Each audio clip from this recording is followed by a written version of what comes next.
السلام عليكم ورحمة الله وبركاته. متابعي قناة الشيف خالد، أهلا بكم في حلقة جديدة.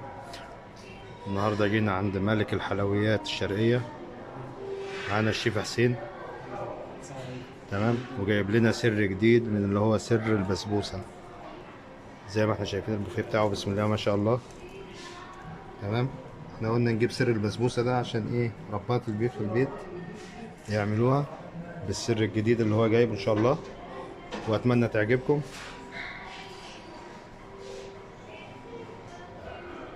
شوف بقى الحلويات وجمالها.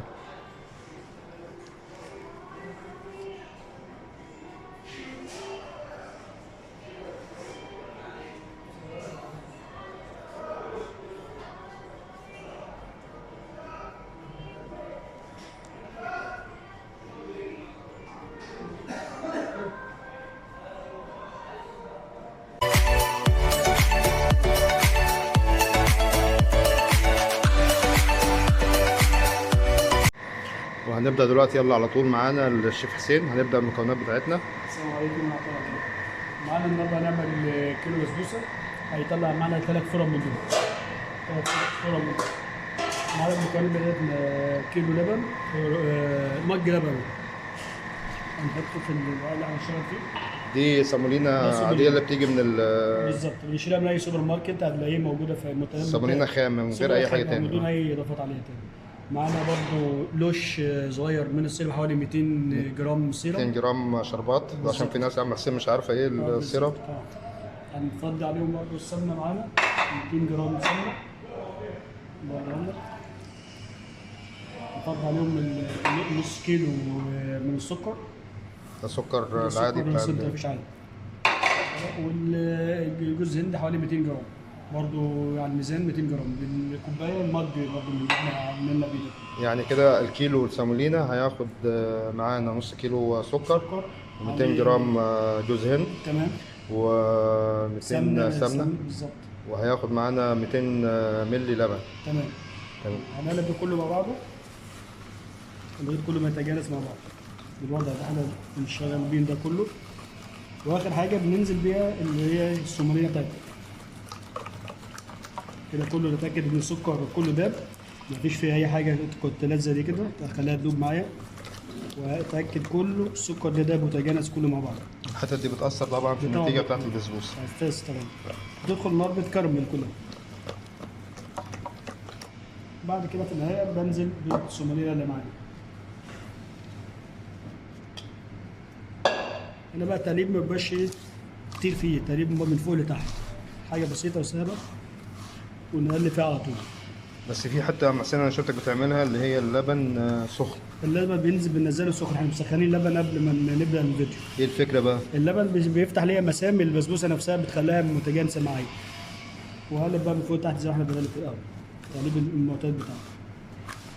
بعد ما اخلص خالص اروح بقى جايب الصينيه اللي احنا هندهن فيها، 3 صواني اللي احنا هنعمل فيها. شوف العجينة عاملة ازاي، مش سايلة زي ما احنا بنعملها في البيت. دي شغل محلات. تمام. هنشوف دلوقتي الخطوة التانية مع الشيف حسين.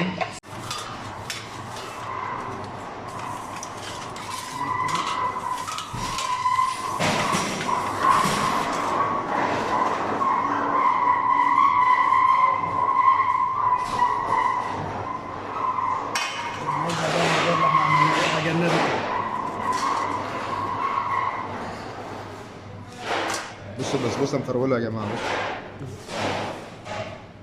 بنسميها مرمله. مرملة.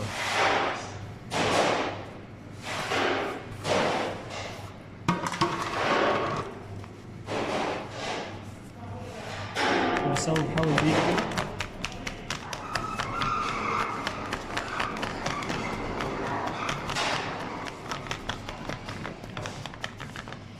السنة التانية الوضع اللي انا عملته ايه اول سنة، لو في زيادة بشيلها برضه احطها في التانية.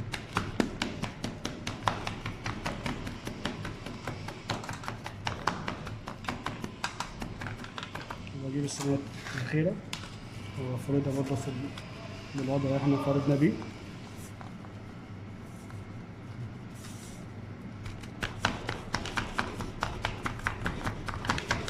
والمتاح بقى عاوز نعمل مكسرات، نحط بندق ونحط لوز، المتاح اي نتس بنقدر نحطه بنشكل بيه. عاوزين نسيبها ساده مفيش اي مشكله، الوضع اللي احنا محتاجين بيه اللي انا بحبه احنا هنعملها سادة كده النهارده بالوضع ونشوف ده ساده. الخطوة التانية. بالظبط كده تمام. طيب الخطوة الجاية ان شاء دلوقتي الله هنخش بقى ندخل الفرن على طول. على الفرن كام درجة؟ 200 220 200 درجه تمام. 200 درجة تاخد قد ايه؟ بتاع نص ساعه. ولو في البوتاجاز بتاع البيت البوتاجاز العادي بقى هو بنظبط الديجيتال بتاعه، لو في تايمر له عادي بخلي النار تسخن الاول وبعد كده بروح مدخلها الفرن على طول، ما بجربش ما ادخلش وهي الفرن لسه ما اشتغلش. تبقى في أسخن الرف الوسطاني ولا تحت خالص؟ في الرف في نص الفرن عشان درجه الحراره تبقى متوازنه ما بين الوش والقدام. يلا بينا نخش على الفرن. تمام. لا احنا داخلين على الفرن اهو. يلا يا عم سيف.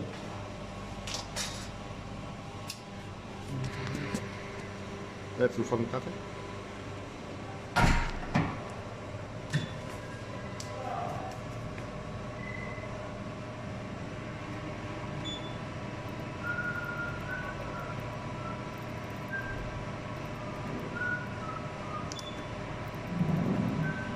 ظبطنا على 200 طيب نص ساعه. ونص ساعة وقت. نشوفكم بقى بعد النص ساعة.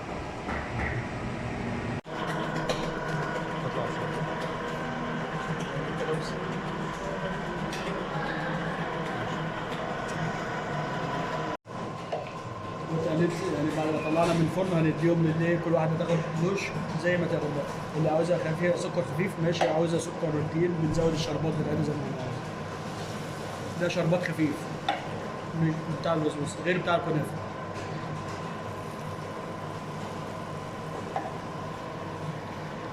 هنا الشربات سخن والبسبوسة سخنة برضه. ويجوز برضه تطلع بتاخد تشرب بارد، يعني دي حاله لو عاوز سخن هي تقبل الاثنين السخن والبارد.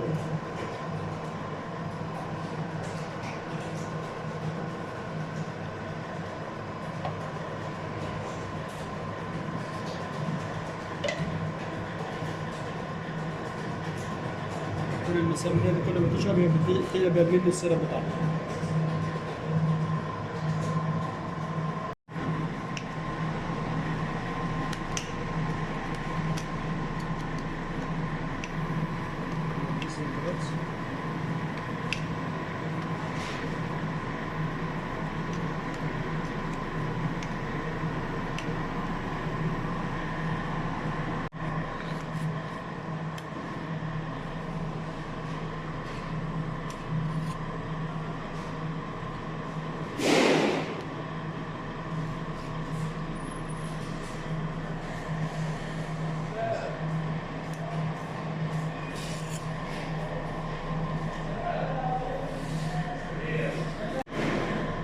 بص الترميلة عاملة ازاي؟